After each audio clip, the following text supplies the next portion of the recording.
behind the backboard. What a shot. An incredible shot by LeBron James. You guys are going to tune in to Ball Talk with Brandy. Your favorite athletes are going to be pulling up. You guys don't want to miss it. Here comes Think they on the radio, the way they all talk. As long as the show steady on, I can never fall off. They tune in too heavy though, I can never call off. Take the shot on every go, sorry I'm a ball hog. This that ball talk, this that ball talk, this that ball talk, this that ball talk, yeah. This that ball talk, this that ball talk, this that ball talk, this that ball talk, yeah.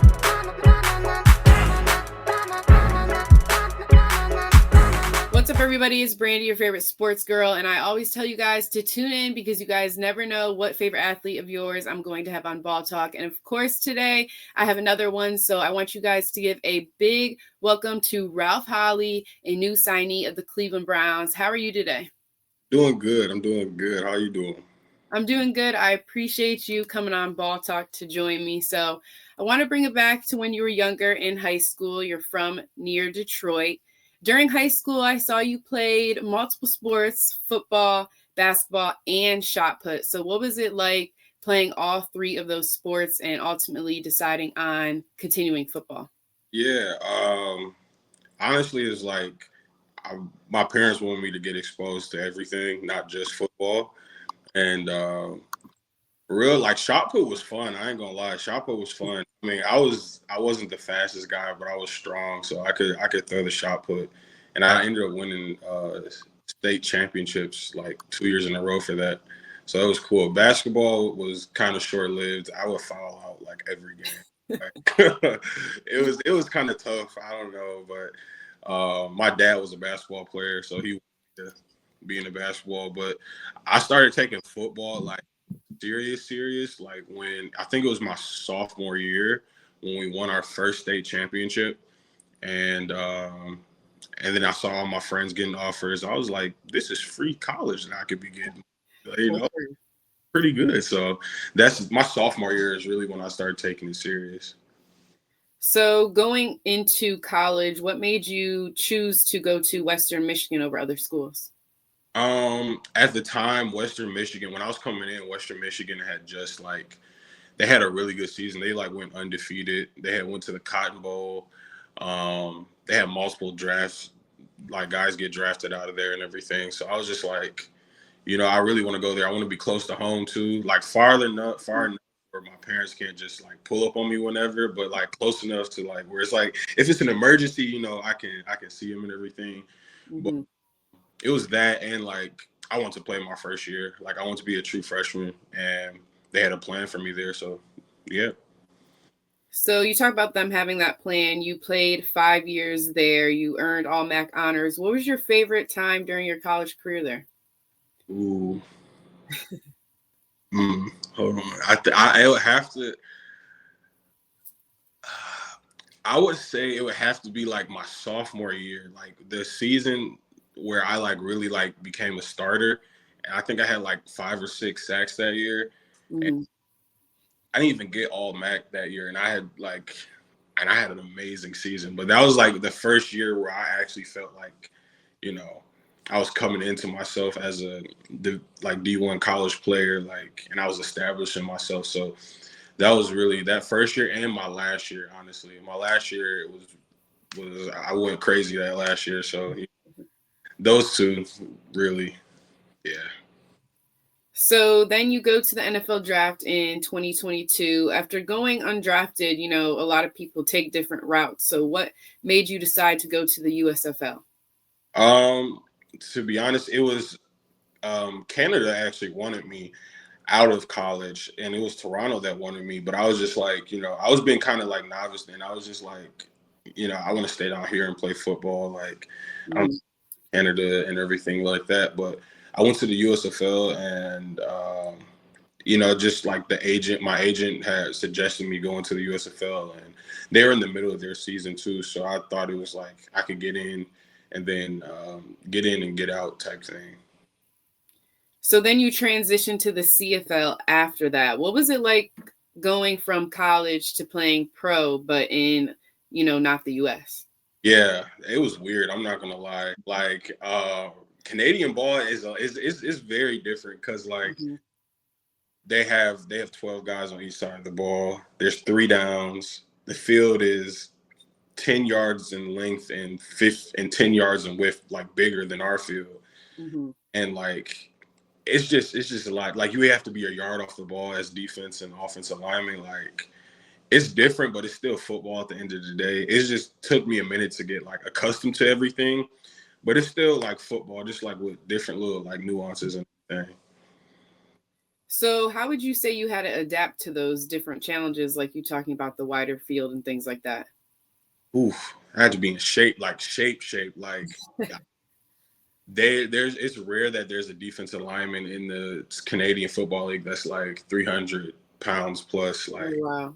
yeah, and it's like because you have to run so much, and it's only 3 downs, so the game is moving like so fast. It moves so fast, and you have to be in shape like for that. And like as far as like the yard off the ball, that affects like linemen like the most. I feel like because we're used to like being right up on each other and Mhm.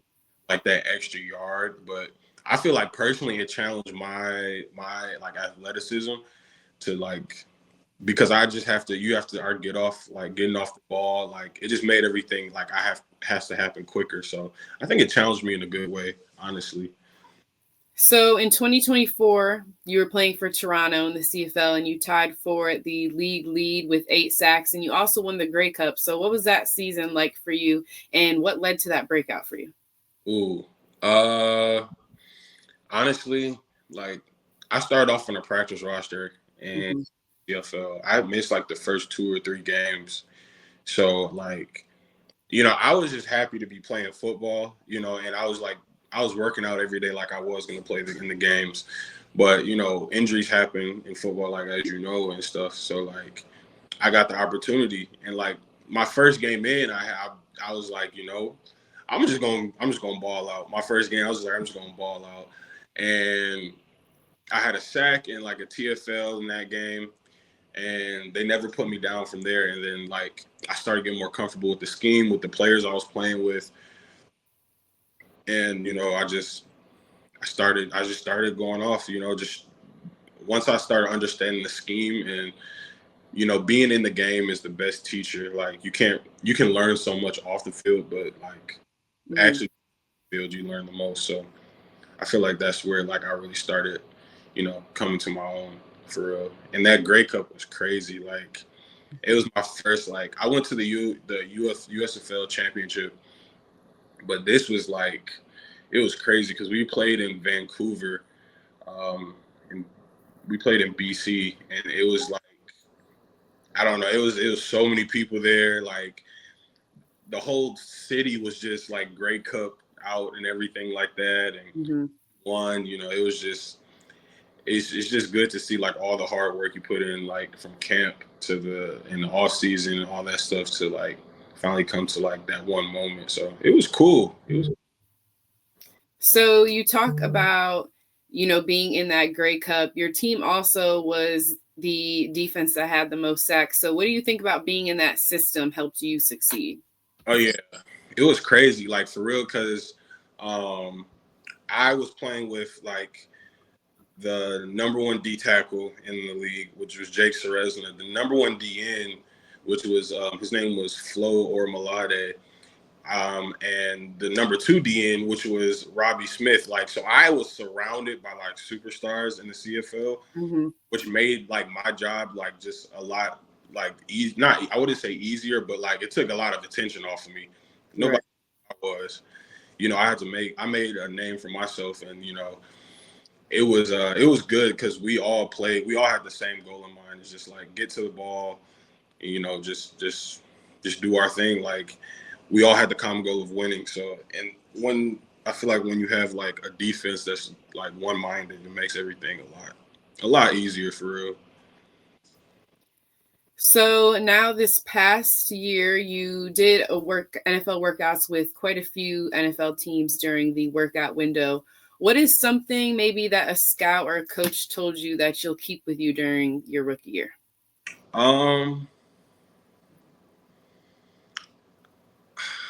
Ooh, that's a great question. I would say like the biggest thing was probably a scout told me, specifically the Browns scout. He told me like he was just like, you're here for a reason, so don't think anything else. Like, Mm-hmm.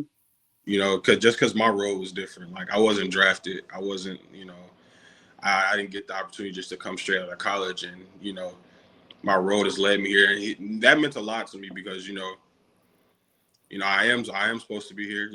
God put me in this position to be here, and I'm grateful for it. So really, it was really that, and I got told that by some other scouts too. Like you're supposed to be in this position, so don't think it's too big for you. Mm-hmm.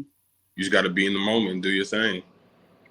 So after those workouts, you get the call from the Browns that they want to sign you. What's your immediate decision about joining this Browns defense? I was excited, honestly. I had other offers as well, but Mm-hmm.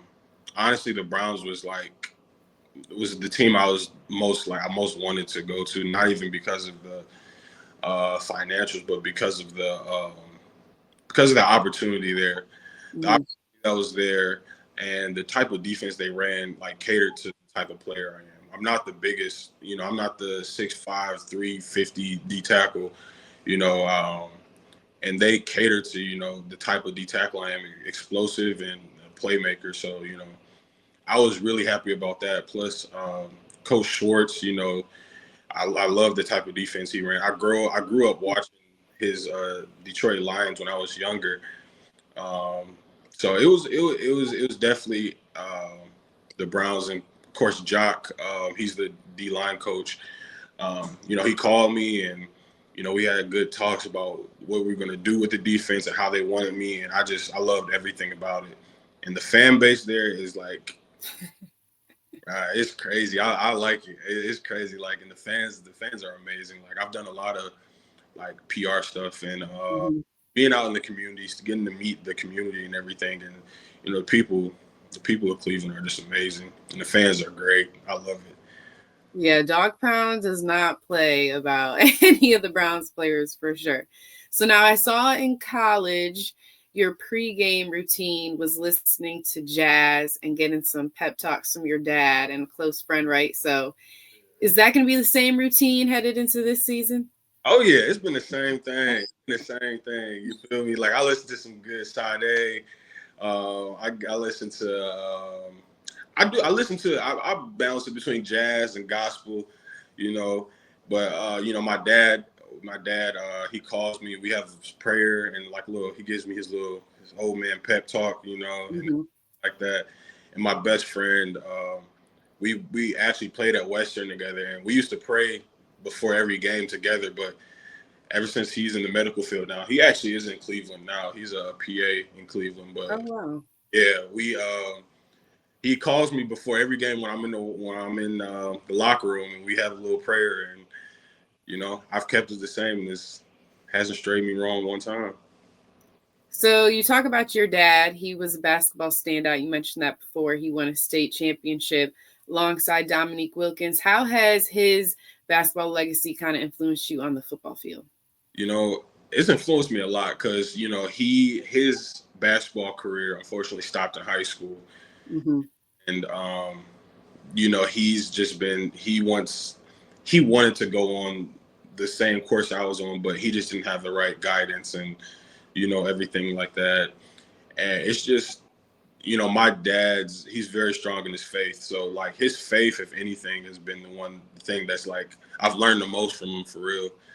And him being a basketball player, he tried to get me in basketball. I tried it. I gave him my all. I'm like, Dad, this ain't for me, man. Right. But nah, he's definitely been the rock in my corner that I've needed, from a spiritual, mental standpoint. So yeah.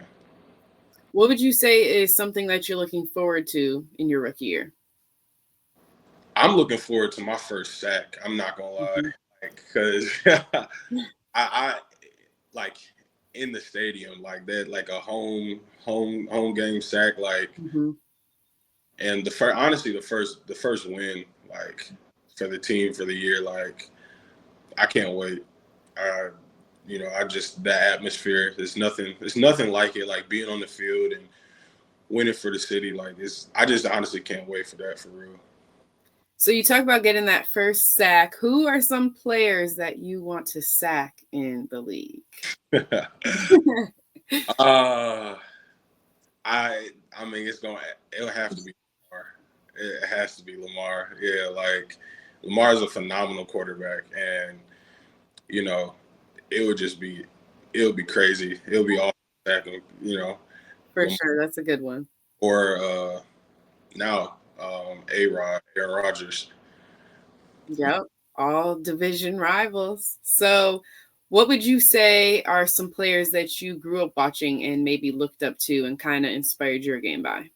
Yeah, like one of my actually, like, he's a mentor to me now, and he's a family friend, is Ndamukong Suh. Uh, Mm. I grew up watching him and everything like that, and he had camps. It's funny the way I met him. He had camps in Detroit, and I was younger. I think I was like 12 or 13 at the time, and he had a camp in Detroit, and I ended up like twisting my ankle at his camp, and he came and picked me up and walked me to the tent, and like from then on, like my family and him have been like just in contact. I've went to Portland to train with him and everything, but Ndamukong Suh is really one of the players that I've looked up to like my whole career. Another one is Aaron Donald. He's Mhm. similar body as me and everything like that, and he's done it. People always tell D tackles, especially our size, that you're too short to do something, or you can't do something like that. But I've seen him defy the odds multiple times, and not only do that, but become the greatest like of our generation. Mhm. Yeah, A-Rod, Ndamukong Suh, Fletcher Cox. Those are all people who I've looked up to and modeled my game after, like taking little tidbits from each of them to add to my game. What would you say is something that you would kind of take from playing in the CFL and the USFL that could kind of help you give an edge in the NFL? Um, I would say specifically CFL. That yard off the ball, it challenged me to be faster in the way I get off the ball, like the get off the ball, the quick twitch that I have, because that yard off, you have to get on your man quick, and you have to like attack him quick and everything like that. But you have that yard space, so your twitch and your speed off the ball is everything. And I think that's going to benefit me a lot here, because I'm back close to the line now, and I think that's just going to help me even more. Also, the conditioning in the CFL that I had, just because we had to run so much, like just because the field was big. I think that's going to be a huge asset, because the field is over here, and I'm still keeping the same shape, if not better, than I was over there. So yeah. So you are a rookie, like I said, coming in as a rookie being 26, how would you kind of say the experience having a couple years on the other rookies is? It's cool. I'm a rookie by paper, but everybody knows I've been playing pro ball for Mhm. years now. But I still, I'm still hanging out. Me, and it's funny because it comes full circle. Mason Graham, we had the same D-line coach in college, Lou Esposito, and it's just funny because like I'm talking to, like I'm hanging out with Mason, and we just talking about like stuff our coach that my coach used to do, that he's still doing now, that he still does in Michigan. And it's just funny. It's a good camaraderie there. Mhm. They're cool. One thing that we all do have in common is that we're all on the team, trying to find our place on the team, just trying to get our bearings on the team, connect with different players, establish that, that family type mentality, which I feel like we have. The locker Mhm. tight since these OTAs. The locker room has been tight, real, and I love these guys for real. So now sometimes stats don't always show up on the paper. So what would you say success means to you beyond the actual stats and wins? To be honest, success for me is just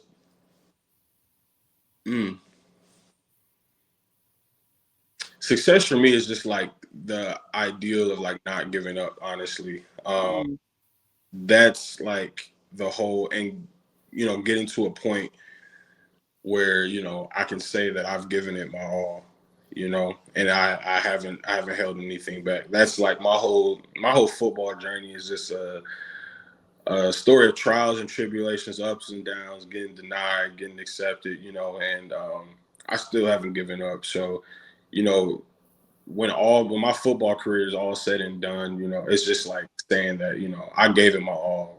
Whatever accolades, whatever rings I have at the end of it, I'm happy to say that, I gave it my all, and, I reaped the benefits of it. So that's really like the main thing. And also me being able to affect whatever community I'm in.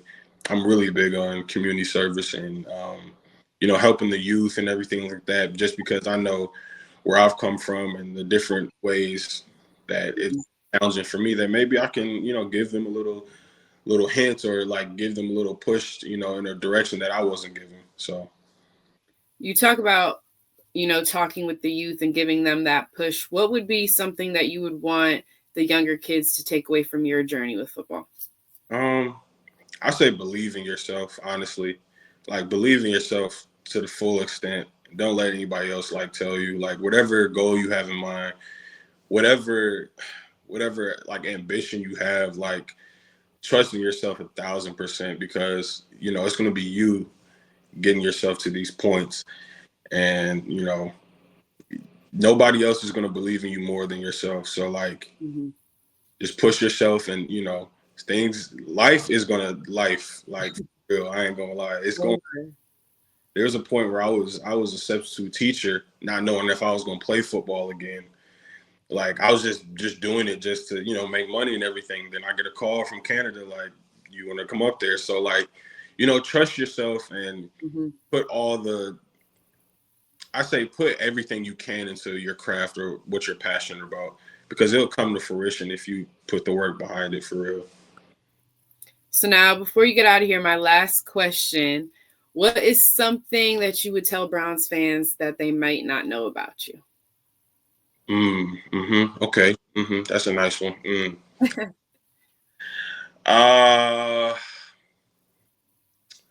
I would. I'm really big into anime. I really like anime. Big anime guy. Also, I play the drums. Like, very, I would like to say musically inclined, I think. I play the drums as well. I've been playing them for 10 years now. I don't play them like anymore because I'm too busy, but like, I play them for years. And I think, yeah. The drums one, I'm not surprised by. Listening to the jazz before the game let me know that I haven't heard that yet before. Yeah. I love music. Like, music is something I have a passion for. So, yeah. All right, well, thank you for joining me, everybody. This was Ralph Holley from the Cleveland Browns. Thank you, and good luck this rookie year. Appreciate it. Thank you for having me. Yep, of course. This that ball talk, this that ball talk, this that ball talk, this that ball talk, yeah, this that ball talk, this that ball talk.